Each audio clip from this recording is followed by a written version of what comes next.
Hello and good morning, sir. How are you doing? Hey, great. Nice to meet you. First of all, thank you so much for your dedication to our nation, because we need leadership like you to extend beyond what your personal training and experiences, because those of us on the real streets of America, what do we have except for you guys to train us? Well, it's a pleasure. Yeah, that's what I really wanted to do with this book, to be able to take some of the institutionalized knowledge and to be able to share it with the rest of the world. I got to tell you, you're speaking my street when you say the art of clear thinking, because on my podcast shows on iHeartRadio, I never talk about cleaning. I always talk about clearing. And that word is so important to me. Agreed. I think it's the most important skill to be able to make good decisions. If you boil down our job as fighter pilots, it's to make thousands of decisions each flight, often with incomplete information and lives on the line. So that's one thing that we really spend a lot of time training, is to think clearly. To me, the best compliment you can give somebody is that they are a clear thinker, not necessarily a smart thinker. In reality, aren't you a visionary in the way that, because you have been trained to look out further than the normal person? Because I'm a third-degree black belt. I watch way ahead of what is about to happen. And my mind, it really does play games with me in the way of, okay, this is how it's going to play out. And then it does. How do you deal with that? Yeah, that's a great thing. That's a master at work. So you ultimately want to get to that point where you're seeing several steps ahead. Mm-hmm. And one thing I do as a fighter pilot instructor, I'm training new students. They're in their early to mid 20s, learning how to fly the F-35, the most advanced plane in the world. They're very skilled, but that's what I'm trying to teach them, to be able to look 2-3 steps ahead. Because a great pilot, doesn't uses their instinct to be able to avoid situations where they require superior skill. Now, being inside that stealth, that means you're invisible. But this book makes you visible to the rest of us now. What is? I mean, that's got to play hell on your heart. Well, two different things. So you want to be invisible on the battlefield. It's like playing football, where you're invisible and the enemy isn't. So it's an unfair advantage, exactly how we want it. For this book, I wanted to get it out there and to be able to share it with the rest of the world. We've been on the leading edge of decision-making theory since the 1970s, but a lot of it is just internal, not because it's classified or anything like that, just because we're so busy on the mission, trying to execute, trying to help people on the battlefield. And now that I'm a reservist, only fly a couple times a month, I was able to dedicate all this energy to writing this book. Speaking of classified, did you have to go through the same rigmarole when it comes to the editing? You had to let the government read this first, and then they gave you permission? Yeah, absolutely. Yeah. So it had to go through a review at the Pentagon. It takes a long time. It's kind of a black box. You send it away, and sometimes it takes years to come back. Wow. And fortunately, it didn't take that long in this case. But yeah, that's one thing every service member has to do, send it to the Pentagon for review. Access, choose, execute. So many people don't understand it, but when they finally experience it, they begin to activate it. Correct. So I break down decision making. Really everybody's decision making is being called on more than ever before. So I one of the arguments in the book is we're transitioning from more of management-based leadership to decision-making leadership. Management was really born out of the Industrial Revolution, where you're trying to control hundreds, if not thousands of people. And now there's just a report out of Silicon Valley that they expect the next billion-dollar company to be run by less than 3 people. Yeah. So that's because AI can help augment your decision-making. Same thing when I'm flying. I'm thousands of times more capable than I could be just on my own when I put on this suit of technology. So I talk through making good decisions. First, it's called the ACE Helix. First, you have to assess the problem. If you don't have a good understanding of that problem, you're not going to be able to consistently make good decisions. Next is choosing a correct course of action, developing courses of action through creativity, and then finally executing. Sometimes we'll have thousands of people whose eyes are on us as we're executing a mission. So I talk through controlling your emotions and executing under pressure. You used one of my favorite words, transition. People don't study their transitions. I keep a defrag journal where I ask questions and I question answers, because that transition period is a giving as well as it's a taking period. Absolutely. That's the most important and pivotal time when we're executing missions, is those transition periods. People, once things are static, it's a lot easier for people to comprehend and understand and know their role. But during those transition periods, that's really, because one thing we do a lot is planning missions. So it's a lot like project management in the civilian world. We're bringing together hundreds, if not thousands of people to align towards one common goal, overall mission success. And so that's really what we hammer, is those transition periods when we're going in, executing the mission, once everything's done, going out, those are the key periods where things start to break down and you can end up getting caught with a bad decision. How important is it to write the story before it happens, but don't really dive into the story and get emotionally involved because it hasn't happened yet? Because you know how we are. We like to judge things and it hasn't even happened yet. Yes, absolutely. So it is important to have as a thought experiment to go through exactly what you think is going to happen, but realize you can't script things. The fog and friction of war, everybody has a plan until they get hit in the face. Sir Mike Tyson said that. So you really have to be able to adapt to the changing conditions, especially when you're going against a thinking adversary. If you're in business, you really have to be able to be flexible. That's really the key to being able to make good decisions and not getting locked into a certain way of thinking. The book we're talking about is The Art of Clear Thinking. You say make the right decisions. I was recently with Damon John from Shark Tank, and he said that, you've got to be able to fail in order to learn. I don't like those failure moments. How do you deal with them? So one thing we do is we get used to failure moments in the debrief. So we are pushing ourselves. You don't rise to the level of your expectation. You fall to the level of your preparation. So we, in training, will execute our missions to be far above what we'll see in combat. And that pushes us to failure. And so afterwards, even though we're flying only about an hour and a half, we will spend 2 to 6 hours debriefing the mission, going through everything that went wrong. Sometimes we'll listen to the same radio call 15 times to understand how we can do it better the next time. So I think it's about being to checking your ego at the door. These debriefs are sterile. We're just trying to learn. We're not trying to pass blame, and then to develop lessons learned, a few key points that we can use to get better the next time we fly a similar mission. Those debriefs, so God, that would be the thing that would inspire the hell out of me, because I mean, it's breaking it down, and you do learn from stuff like that, because I swear every time you go in and listen, you hear something different. Yeah, they're pretty eye-watering to see. So we'll sometimes have a young lieutenant who is critiquing the base commander. So rank comes off in the debrief. It's nameless, faceless.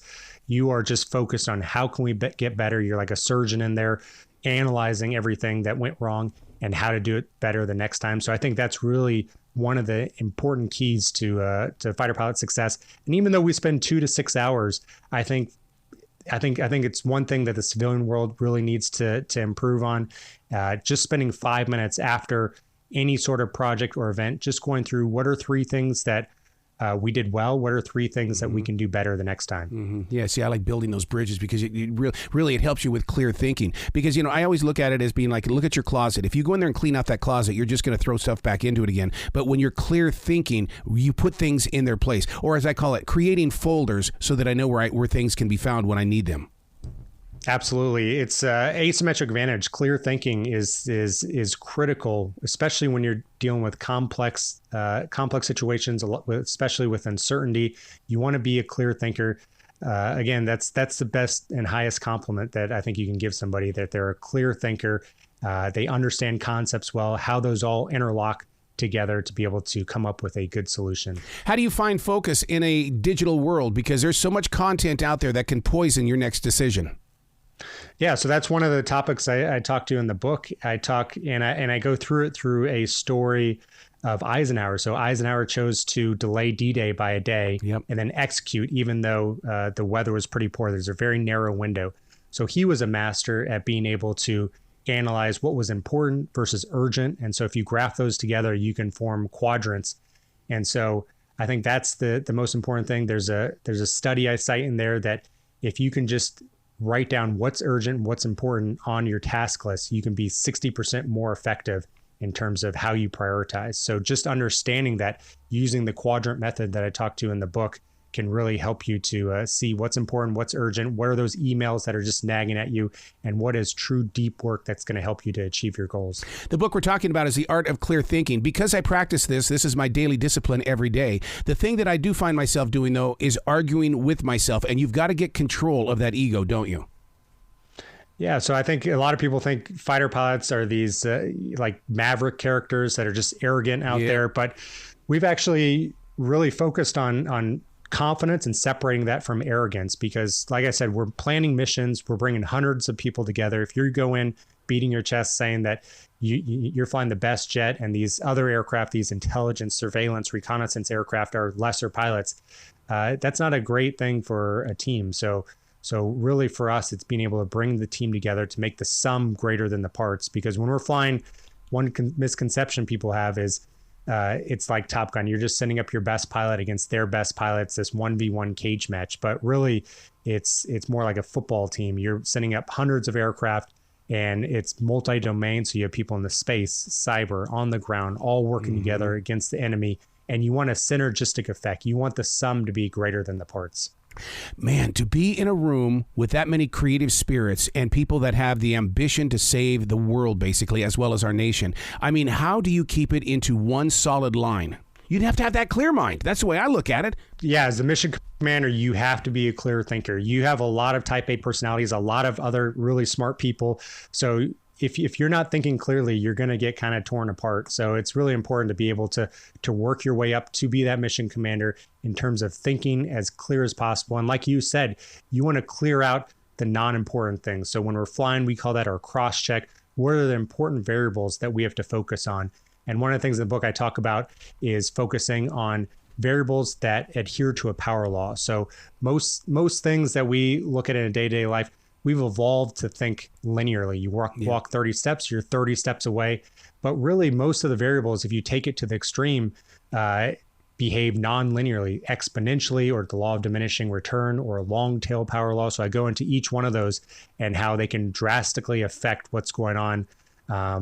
And yeah, it's important to be able to identify those key variables that can have an outsized impact on the outcome. This book is for everybody. I'm talking about business people, retail, creative outlets, even high school students need to read this book because it opens up your heart, but it also clears your mind in the way of, I can do, because I'm going to let all this other stuff go. And that's what I love about this, is that you're so honest with us about this. Yeah, I wanted to make it something that a lot of people can take away from. So I talk through key moments in history. I talk through some of my flying stories. I even talk through business decisions. So I talk about how Excite.com failed to buy Google back in the 1990s for $750,000, mainly because the CEO failed to understand the power law that was occurring at the time. So it's a book that I think everybody can get something out of. I really enjoy books like Malcolm Gladwell's books that weave stories together to be able to show those lessons as opposed to just state facts. So I didn't want it to be a boring white paper. I wanted it to be this suspenseful interweaving of stories that teaches the reader these lessons over the course of it. How do you deal with the separation between church and state? In other words, who you are as a real person versus who you are as the pilot and the instructor? Because there's certain things that I have to go through on a daily basis that says, okay, you are no longer the guy who's in there loving up on his dog. You're now on a mission to reach people. It's when I put on the earphones, that's when all of a sudden I become this guy. What do you have to do to become you as that pilot? Yeah, you have to compartmentalize and you have to detach. So when you are planning these missions, it's important that you give an honest assessment of your capability and your strengths and your weaknesses. But as soon as that canopy is coming down, you have to think that you are the best pilot for this job, and all that doubt and fear and anything else has to go away. You have to just focus on executing. So yeah, I think having a accurate mindset beforehand is very, very important, so that you don't overstate your capabilities. But as soon as that canopy is coming down, you have to think you're the man, you're the person that is in the best position to be able to affect this mission. One of the subliminal messages that I picked up in the book is that you don't teach us to run away from the fire. You teach us to go into the fire. In other words, to be prepared for all changes. And when those changes occur, be clear-minded enough to make a better decision and get the job done. Yeah, that's how you push yourself. You want to be comfortable being uncomfortable. Yeah. So each day you want to do something that makes you uncomfortable, that's a little bit painful, that helps you grow over time. If you're just static, you're not learning anything. So I think the most important concept of this book is to continue to learn and to trust yourself as you're learning more. I think a lot of people give away their decision-making and critical thinking to committees, to computer models.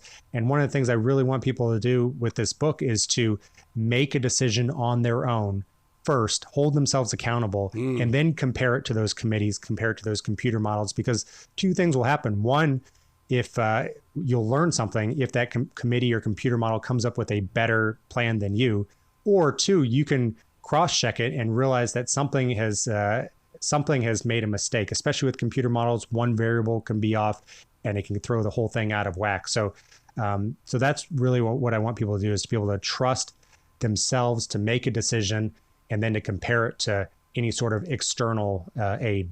What do you say to that everyday person who picks up the book, The Art of Clear Thinking? They begin to change, but then their friends and family take note of the change and go, no, go back to being you. I swear that's why so many people quit doing great things, because they want to be accepted by family and friends. Yeah, that's a tough problem. And I think it comes back to clear thinking. So being a good decision maker, when you're a good decision maker, it's a universal skill that applies to everything. So you can help realize who are these people that are helping you, that are providing, giving you energy, and who are the people taking it away. And it's a little bit easier to be able to distance yourself from them. Because ultimately, when we're making a decision, we're trying to assess what's the good that's going to happen, what's the probability of that happening, minus what's the bad, minus the probability of that happening. So when you break things down into a simple framework, it helps you to make better decisions, whether you're talking about who should be in your life, or if you're flying supersonic combat missions over Afghanistan. But having that cleared mind, it really is a place, for me, it's a place that I want to visit a lot. It's almost, I always tell people I'm addicted to it, because when you get into that moment where you can hear yourself breathe, where the mind's eye is in total focus, you love being there because there is a sense of peace. Yes, you feel you go into the zone. Yeah. And so that's what we try to do when we're teaching pilots how to fly, to really get into this zone where they're not worrying about what's going on after the flight, what's not going on before. You're staying in the present moment. You're not letting any mistakes snowball. A lot of students have that issue. They'll make a small mistake and they'll be focusing on that mistake. And we're flying a mile every 3 seconds of closure. So it's very easy to let a flight snowball out of control just by making a mistake, kicking yourself, I'm going to fail this flight. I shouldn't have made that. And then to make another mistake and then another mistake. So we teach our students to really stay in the present moment, to allow ourselves a debrief afterwards. So anytime you make a mistake, don't worry about it now. We'll worry about it in the debrief. Wow. And that really helps with their human performance aspect. Where can people go to find out more about you, this book, and everything else that you're teaching people? Because, you are a leader. Yeah, anywhere. I'm on all the social media platforms. Hasard Lee, Hasard, so with an S, Lee, Lee. And then The Art of Clear Thinking. It's available anywhere books are sold. We did some really unique things with the audiobook. I read parts of it while flying. Good. So I think it's the first time anybody's done that before. So I'd love to hear people's feedback on it. Love to answer their questions. I think this book has the ability to change the world in a positive way. You need to get in that jet and do podcasts, dude. That would be awesome to hear that every time we tune into an episode. I would love to do that. Please come back to this show anytime in the future. The door is always going to be open for you. I'd love to. Yeah. Thanks for having me on. Well, you be brilliant today, okay? All right. You too.